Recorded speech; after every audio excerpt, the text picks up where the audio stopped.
Hola hermanos, ¿cómo están? Espero se encuentren bien. Ya terminamos el Pentateuco, ahora vamos a empezar con los libros históricos y vamos a empezar con Josué y con Jueces. Entonces, cuando estaba escribiendo la clase le puse muchas cosas, entonces voy a tratar de hacerla más compacta de lo que está, por eso no vamos a ver quién lo escribió, qué fecha y eso, pero se los voy a mandar en la hoja, en el PDF que les doy. Entonces ahí va a haber varias cosas que no están en lo que les voy a decir, pero bueno, vamos a comenzar con una oración. Señor, te damos gracias por este día y por este tiempo que nos permites compartir y aprender de tu palabra, y lo ponemos en tus manos para que seas tú quien nos guíe y podamos aprender juntos y entender juntos lo que tú tienes en tu palabra para nosotros. En nombre de tu Hijo Cristo Jesús. Amén. Bueno, vamos a comenzar con Josué. Entonces vimos que en Deuteronomio muere Moisés y ahora sí está Israel listo para entrar, ahora sí, a la tierra prometida. Y entonces tienen al nuevo líder que es Josué, y por eso el libro se llama Josué, aunque habla más, el tema principal es la conquista de Canaán. Entonces, ¿por qué es importante el libro de Josué? Porque vemos que hay guerra, hay matanza, hay conquista, y eso que nos enseña. Entonces, lo que vemos es un nuevo comienzo para el pueblo de Dios. Andaban 40 años vagando en el desierto y ahora sí van a entrar a la tierra prometida. Entonces, vamos a ver qué significa la tierra prometida primero y qué representa para nosotros también, porque es, bueno, para nosotros ahora es el descanso que experimentamos cuando estamos en Cristo, y eso lo vemos en Hebreos 3 y Hebreos 4, entonces léanlo ahí en su casa. Pero Canaán es eso. Muchas veces pensamos que la tierra prometida es el cielo, pero no, es la paz y el descanso que experimentamos cuando estamos en Cristo. Y entonces eso empieza desde aquí, desde antes de ir al cielo o a la vida eterna. Desde aquí podemos experimentar esa paz y ese descanso en Cristo.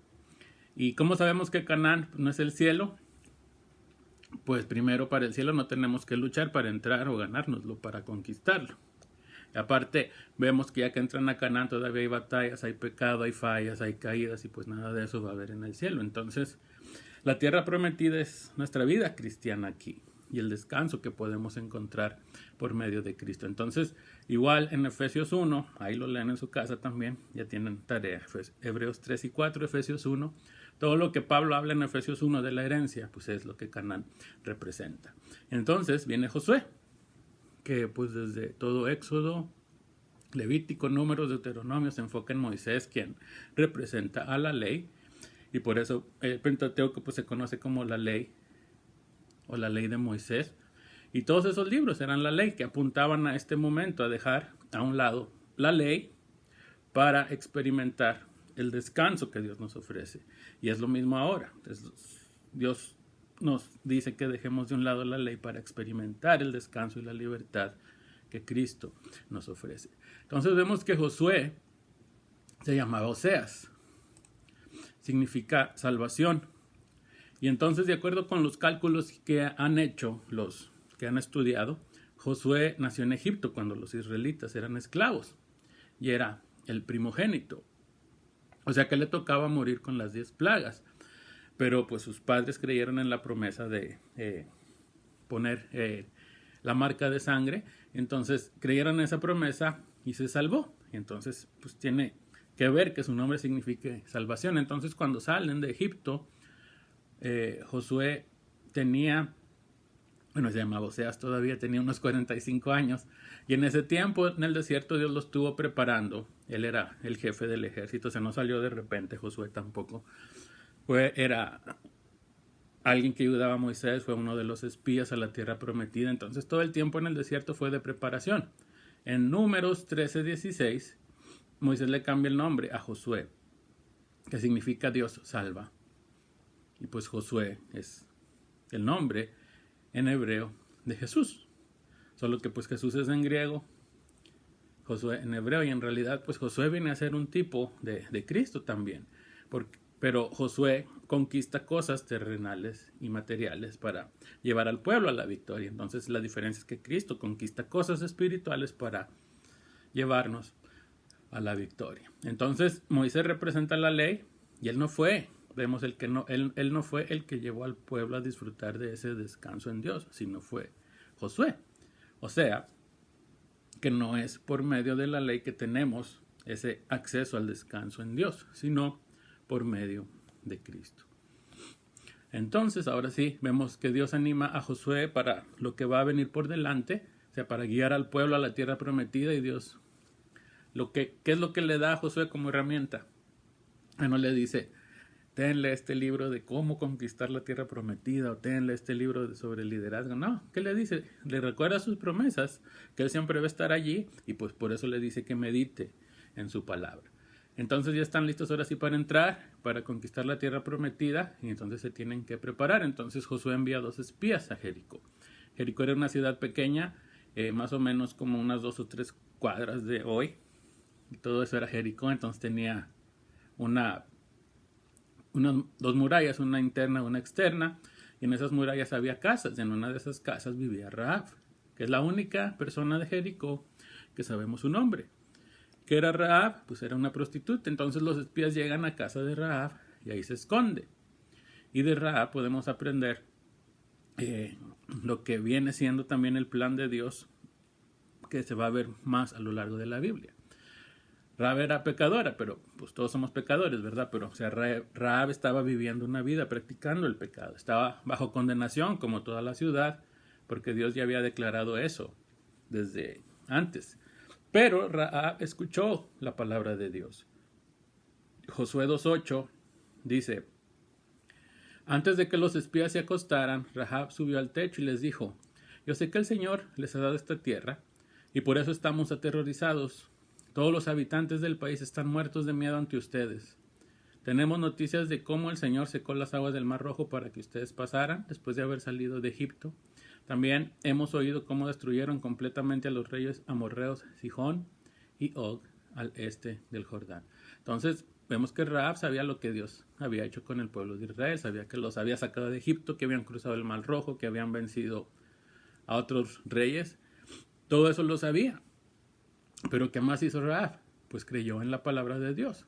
Versículo 11 dice, yo sé que el Señor y Dios es Dios de dioses, tanto en el cielo como en la tierra. Entonces ahí Rahab lo que hacía era que demostraba su fe en eso que pues sabía, en lo que había escuchado. Y solamente por creer eso fue salvo. O sea, ya no importó que fuera prostituta, que fuera cananea, que antes estaba condenada, creyó y fue salva. Pero no se quedó ahí tampoco, entonces demostró su fe con obras y compartió la palabra con otros. Vemos que tomó el riesgo de cuidar a los espías, esconderlos, o sea, ¿qué fue lo que hizo? Se puso del lado de Dios, supo que los espías eran de Dios, se puso de su lado y quiso compartir también esa salvación con su familia. Entonces los espías le dicen, sí, te vamos a proteger, y fue liberada del juicio. Y eso lo vemos hasta el capítulo 6. 6:22 dice, ahora bien, Josué les había dicho a los 2 exploradores, vayan a casa de la prostituta y tráiganla junto con sus parientes, tal como se lo juraron. Así Josué salvó a la prostituta Rahab, a toda su familia y a todas sus posesiones por haber escondido los mensajeros que él había enviado a Jericó. Y desde entonces Rahab y su familia viven con el pueblo de Israel. O sea, son parte del pueblo de Dios. ¿Por qué? Porque creyeron en Dios y en su palabra.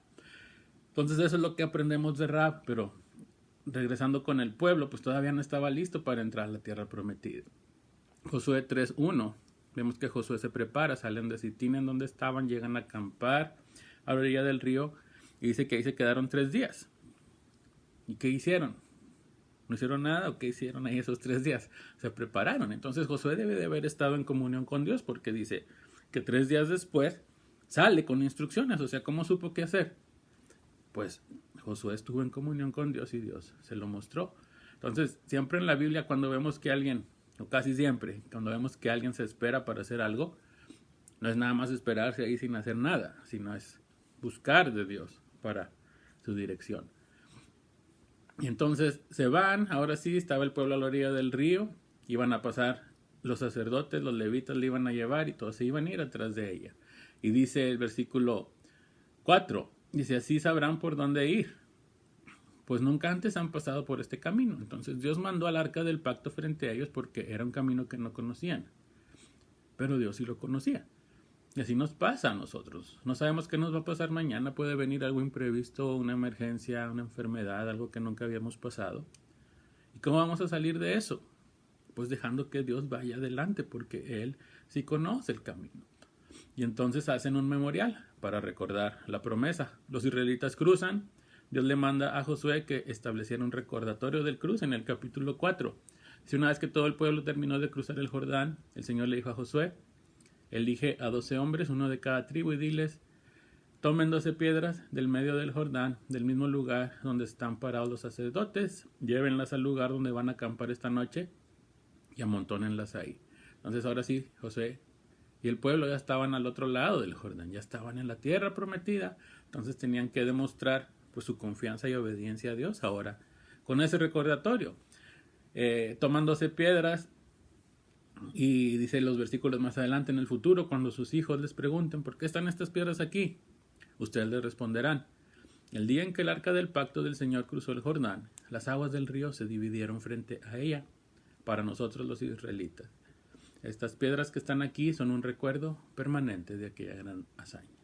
Entonces, cuando sus hijos pregunten, era una forma en que el pueblo pudiera recordar a las generaciones que venían lo que Dios había hecho. Y entonces dice así, el día 10 del mes primero, el pueblo de Israel cruzó el Jordán y acampó en Gilgal, al este de Jericó. Y entonces Josué erigió allí las piedras que habían tomado del cauce del Jordán. Entonces Gilgal iba a ser su base, por así decirlo, para conquistar toda la tierra prometida. De ahí se podían mover para todos lugares. Y entonces de ahí colocaron el memorial para recordar lo que Dios había hecho. Entonces ya después todo viene la captura de Jericó, viene el pecado de Acán y que les trajo derrota, les trajo desánimo, les trajo destrucción. Entonces se ponen otra vez ahí a decir, a ver, ¿por qué están haciendo lo que no deberíamos de hacer? Y otra vez se ponen a tratar de estar bien con Dios, empiezan a conquistar. Todo lo que sigue de Josué pues es cómo se reparten la tierra. Pero pues termina Josué diciendo, con yo y mi casa serviremos al Señor. Y es que Josué les recuerda otra vez, acuérdense lo que Dios ya hizo por nosotros.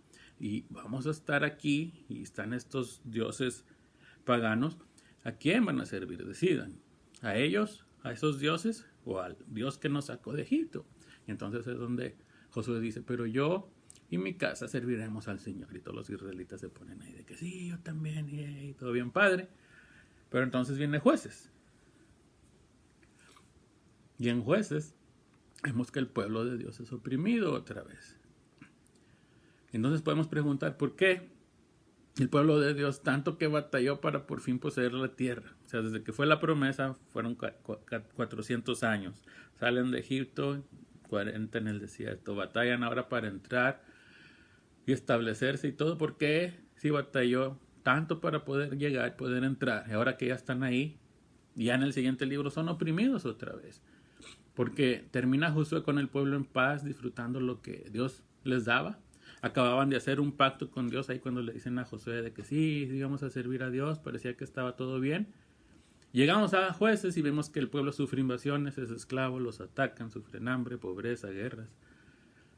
¿Qué pasa? Entonces, Jueces se puede resumir en 3 palabras que empiezan con la letra A para que se acuerden. Apatía, apostasía y anarquía. Vemos Jueces 2:7 en adelante, dice, el pueblo había servido a Jehová todo el tiempo de Josué y todo el tiempo de los ancianos que sobrevivieron a Josué, los cuales habían visto todas las grandes obras de Jehová que él había hecho por Israel. Pero murió Josué. Versículo 10. Y toda aquella generación también fue reunida a sus padres, y se levantó después de ellos otra generación que no conocía a Jehová. O sea, en lo que fue el cambio de generación, hubo otra que no conoció de Dios ni supo lo que había hecho porque los antecesores no se los recordaron. ¿Recuerdan? En Deuteronomio vimos que decía, guarda la ley, se la vas a enseñar a tus hijos. Cuando hicieron el monumento ahí al cruzar el Jordán. Decía que era para que sus hijos, cuando preguntaran qué significaran, le contaban lo que había hecho Dios.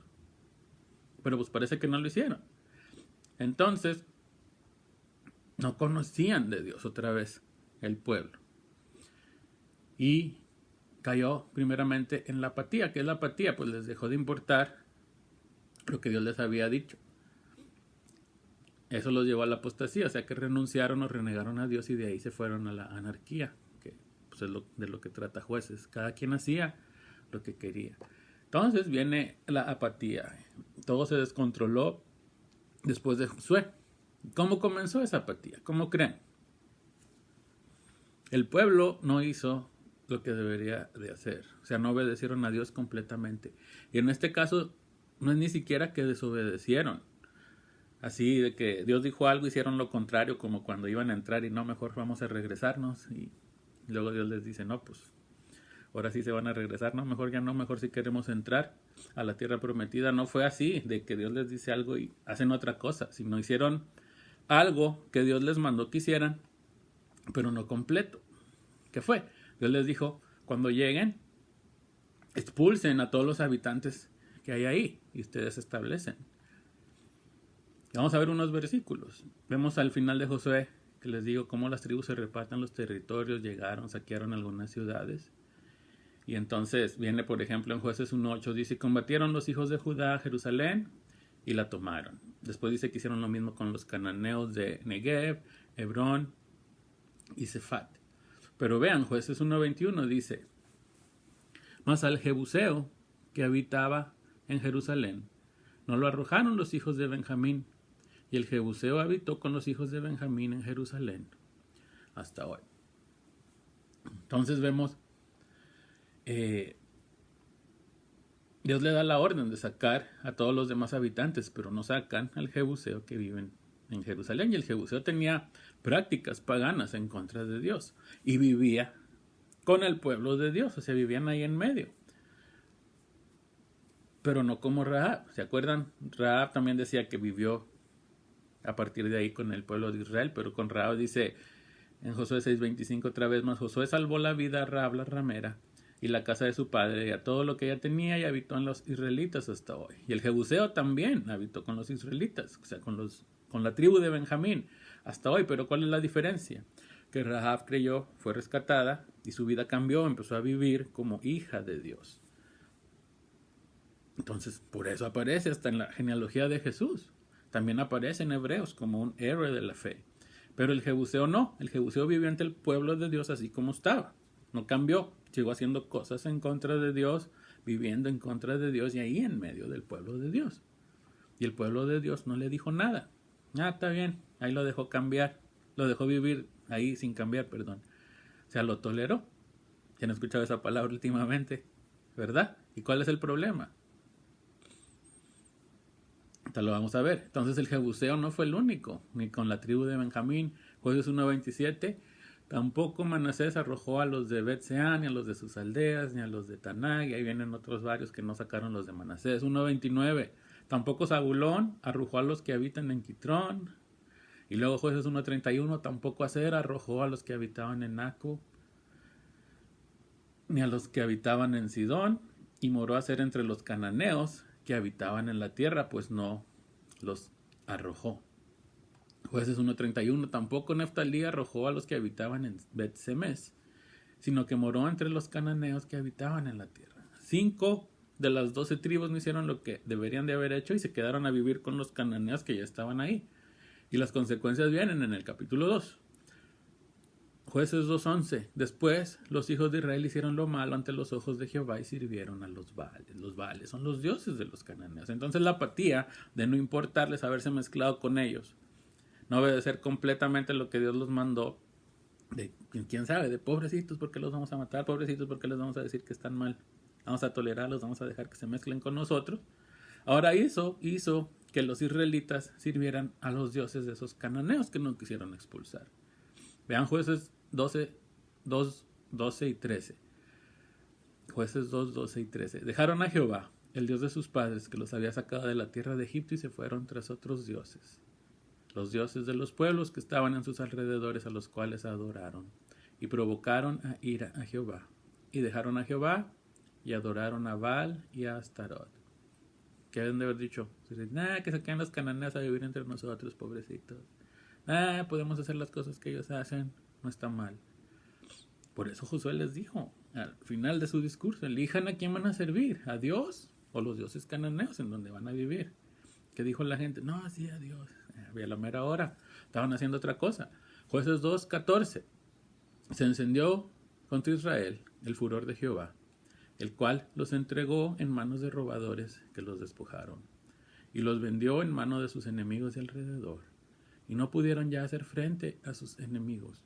Por donde quiera que salían, la mano de Jehová estaba contra ellos para mal, como Jehová había dicho y como Jehová se los había jurado, y tuvieron gran aflicción. Entonces ahora, 2 capítulos después, el pueblo termina siendo esclavo, termina en aflicción.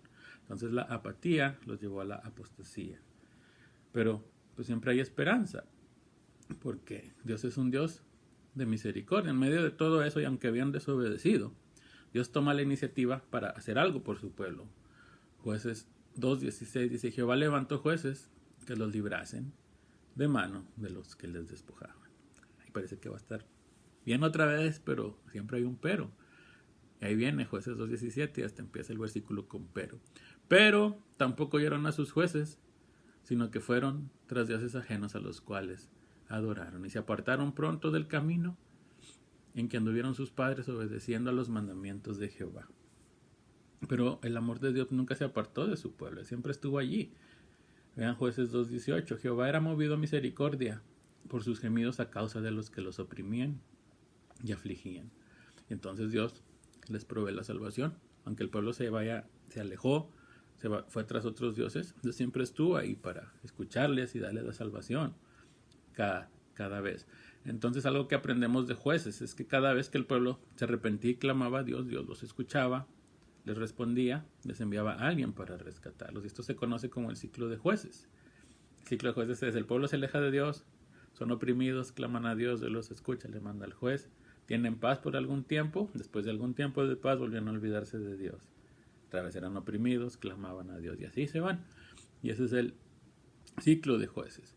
Y entonces ahora sí viene la apostasía. Jueces 3, del 5 al 6. Así los hijos de Israel habitaban entre los cananeos, heteos, amorreos, fereceos, heveos y jebuseos. Y tomaron de sus hijas por mujeres y dieron sus hijas a los hijos de ellos y sirvieron a sus dioses. Y es ahí donde entran los jueces, como se llama el libro. Que el periodo de los jueces abarca más o menos 335 años. Pero a veces si leemos las fechas que vienen en el libro, nos van a dar 410. Entonces es donde alguna gente dice, no, es que no es real porque no quedan las fechas. Pero esto es porque los jueces no fueron uno seguido de otro, sino varios eran en diferentes regiones y se sobreponían, mientras uno estaba terminando en un lugar, otro estaba empezando en otro, y así. Y entonces la palabra juez pues no significa juez de juzgar solamente, sino eran todas las formas de gobierno. Entonces los jueces eran los gobernadores del pueblo de Israel en ese tiempo. Y la apatía y la apostasía son el motivo de los jueces. ¿Y qué pasó? Vean, hicieron pues, Jueces 3:7, los hijos de Israel lo malo ante los ojos de Jehová, y olvidaron a Jehová su Dios, y sirvieron a los Baales y a las imágenes de Aserá. Y la ira de Jehová se encendió contra Israel, y los vendió en manos de Cusán Risataim, rey de Mesopotamia, y sirvieron los hijos de Israel a Cusán Risataim 8 años. Entonces clamaron los hijos de Israel a Jehová. Jehová levantó un libertador a los hijos de Israel y los libró. Entonces ahí vienen ahora sí los jueces. En total vienen 12 jueces. El primero es Otoniel, pero la Biblia se concentra en 4 nada más: Débora, Gedeón, Jefté y Sansón.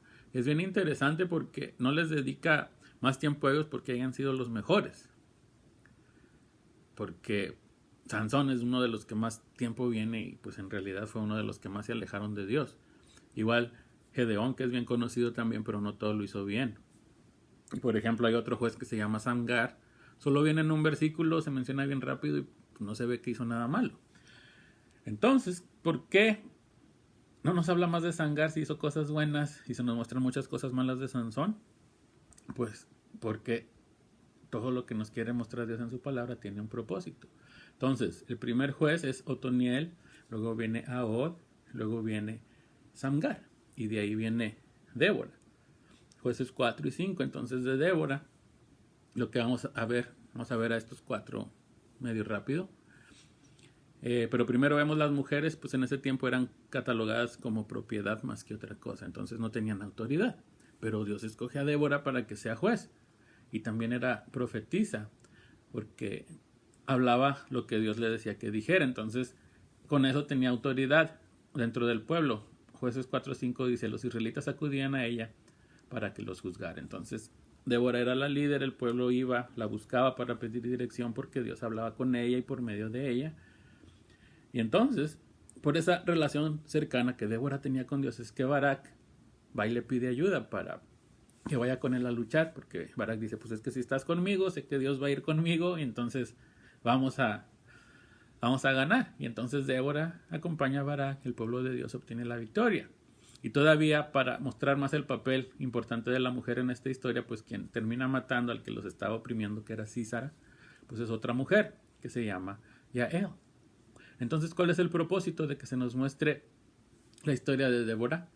Pues de que todos somos iguales ante Dios y lo que importa es nuestra actitud y nuestra comunión con Él. Entonces, de esta forma vimos que los hombres le dieron valor a Débora, y Débora se ganó el reconocimiento de la gente. Y otra vez el pueblo hace lo malo y ahora los oprimen los madianitas, y esos hacían muchas cosas, les robaban el ganado, les robaban la comida. Entonces los israelitas claman a Dios y Dios escoge a Gedeón, y pues está la historia de Gedeón, bien conocida, que él y sus 300 hombres le ganan a chorros mil. Pero vean cómo empieza la historia de Gedeón. Llaman a Gedeón y tiene sus dudas. Un ángel va y lo llama y le dice, varón esforzado, guerrero valiente, el Señor está contigo. Gedeón así de, ¿quién? ¿A mí? ¿Me estás diciendo? No, ¿por qué? Si yo no, soy el más insignificante de mi familia es la más insignificante, es de la tribu más insignificante. No puedo ser yo. Le dice, pues no te acabo de decir que eres varón fuerte y valiente, vas a rescatar a los madianitas porque Dios te está enviando. Y Gedeón decía que en él no quería. Entonces pide una señal y pues se da cuenta de que si era él el llamado, entonces obedece. Y pues ya Gedeón siente la protección de Dios, pero quería confirmación. Y entonces le pide otras 2 señales, porque necesitaba estar seguro. Y Dios le muestra que sí podía hacerlo. Entonces ahora sí Gedeón ya estaba preparado, ya no pide más confirmaciones, y aunque el ejército se iba haciendo más pequeño cada vez, ahora Gedeón pues estaba confiando más en Dios. Y entonces viene, y al final pues el ejército de 300 hombres liderados por Gedeón derrotan a los madianitas. Pero el final de Gedeón pues no es como nos lo hubiéramos imaginado, porque tuvo una victoria grande y en vez de usar eso para darle la gloria a Dios, lo usó para su propio beneficio. ¿Cómo termina? Pues se creyó como una celebridad y él solo se hizo un manto sacerdotal, se hizo un efod, y con eso asumió la función de sacerdote que no le tocaba y estaba restringida a la familia de Aarón. Y ese manto estaba asociado a la adoración, tenía que estar en el tabernáculo, pero Gedeón lo guarda en otro lugar, en Ofra. Y vemos lo que pasó, dice Jueces 8:27. Pronto los israelitas se prostituyeron al rendir culto a ese efod. Se empezaron los israelitas a adorar el efod de Gedeón, el cual se convirtió en una trampa para Gedeón y su familia. Y todavía después vemos que Gedeón tuvo muchas mujeres, tuvo 70 hijos, de los cuales uno mató a los otros 69. Y es que en toda su victoria y derrota de los madianitas, no vimos a Gedeón darle honor a Dios ni incitó a la gente a volverse a Dios. Y por eso él, su familia y la nación en general empiezan a caer nuevamente. Y cuando Gedeón muere, el pueblo se vuelve a adorar a los Baales. Entonces, ¿qué es lo que tenemos que podemos aprender de Gedeón? Pues hay que estar dispuestos a obedecer a Dios. Y aun si le obedecemos en cosas pequeñas, sabemos que Él va a estar con nosotros y Él nos va a animar, pero debemos de mantener nuestro corazón apegado a Dios, porque luego viene el éxito y nos podemos alejar de Él, creyendo que los que hacemos las cosas somos nosotros. Entonces después viene Tola y Yair, que hacen bien su trabajo. El pueblo de Israel queda en paz por casi 50 años, pero pues la gente no aprovechó ese tiempo de paz, se vuelven a olvidar de Dios, vuelven a caer en opresión, ahora de los amonitas. Y entonces viene otro juez, Jefté, en los capítulos 10 y 12. Entonces Jefté era diferente también, porque era hijo de una prostituta, entonces sus demás hermanos lo expulsan de su familia. Entonces se va a vivir a otro lado y andaba así como callejero, como pues, pandillero, que se hace líder de una banda, de una pandilla. Dice que tenía otros que trabajaban para él. Entonces vienen los amonitas a atacar a Israel y se van a buscar a Jefté para que los ayude. Y Jefté les dice, pues que no me corrieron, ahora para qué me vienen a buscar. Le dice, no, pues sí necesitamos tu ayuda, si te vienes te hacemos jefe. Entonces dice Jefté, no, pues así, pues sí. Y entonces vemos que a Jefté, aunque lo escogen otras personas, o sea, no es directamente Dios, pero pues era plan de Dios también, porque Jefté tenía fe en Dios también. En el Jueces 11:9 dice, si voy con ustedes y el Señor me da la victoria sobre los amonitas, ¿de veras me harán gobernante de todo el pueblo? Entonces él ya estaba diciendo, si el Señor me da la victoria. O sea, Jefté ya sabía quién era el que le daría la victoria. Y entonces después hacen una ceremonia oficial donde lo escogen en presencia de Dios. Más adelante en el 11:29 Dios pone su espíritu en Jefté. O sea que todo era parte del proceso de Dios como quiera. Entonces, ¿qué aprendemos de Jefté? Pues que él era, por así decirlo, un marginado social, lo corrieron de su familia, vivía lejos, era líder de una pandilla, pero él no se alejó de Dios. Y entonces vemos que una de las primeras acciones de Jefté como juez fue hablar con el rey de Amón. Le contó parte de la historia de Israel para pues tratar de que el rey supiera quién era Dios también. Y entonces él mismo vino, puso esa confianza en Dios para defender al pueblo. Y entonces, ¿qué aprendemos de Jefté? Pues que el carácter de las personas y la relación que tengan con Dios no debe depender de las circunstancias, sino de Dios. Entonces debemos de confiar en Dios siempre para poder responder de buena manera en cada situación que se nos presenta. Entonces voy a dejar el video aquí. Voy a hacer otro de la misma lección para lo que falta. Si la quieren ver la próxima semana o esta semana igual, nada más me dicen para saber en dónde van. Pero voy a dejar este aquí porque todavía falta algo de jueces. Todavía falta Sansón, no hemos visto Sansón. Entonces voy a dejar el video aquí. Entonces, si lo quieren terminar ustedes ya y ver el siguiente la próxima semana, pues sería lección 8.2 la próxima semana. Y si no, nada más me avisan para saber, ¿ok? Que Dios los bendiga.